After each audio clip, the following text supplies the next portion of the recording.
Thank you, Chairman Sanders. The obesity epidemic is quite remarkable. And type 1 diabetes, obviously not related to obesity, but nonetheless part of that which we're addressing today. And if you look at a kind of a map of the United States over the last 3 decades and the prevalence and incidence of diabetes, it just lights up, goes bigger and more intense, et cetera, however you look at the map.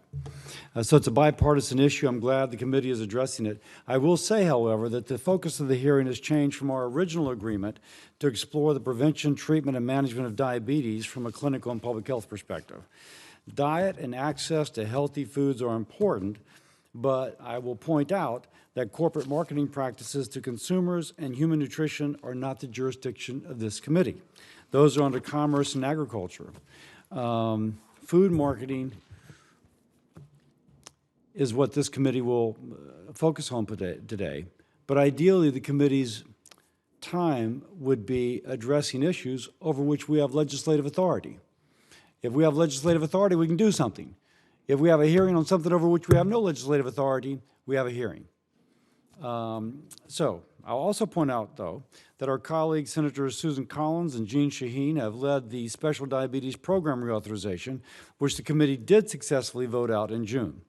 When enacted, it will provide additional mandatory resources for diabetes research at NIH.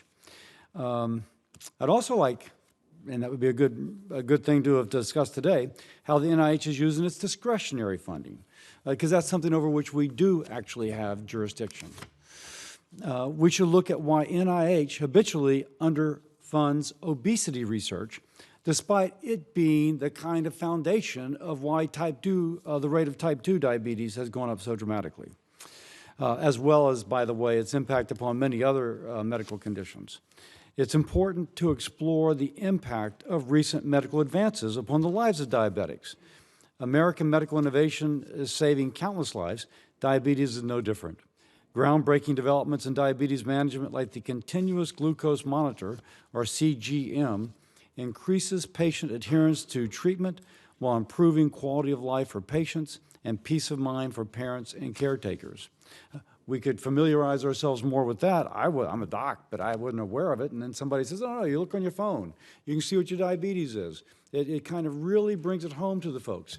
And it was quite remarkable, my internist friends explaining to me how this has been so changing, so positive of a change in terms of the management of diabetes. We can point out that even 10 years ago, parents were worried about their children developing diabetic shock.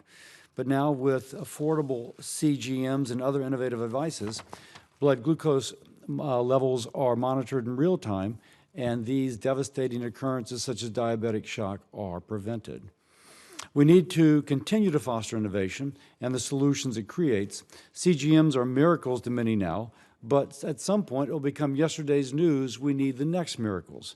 Cellular treatments are on the horizon, and we have the potential to again revolutionize how Americans live with diabetes. I visited an outfit in Massachusetts, and they showed me this kind of twirling bath, and they said those are islet cells that can be gathered up and injected under someone's arm. And this is a technology that will be implemented. Quite remarkable. Again, we could have been discussing that today. The task of this committee is to balance affordability with innovation. I accept the chair's point. If there's an innovation that someone cannot afford, it is as if that innovation doesn't occur. So I'm with you on that.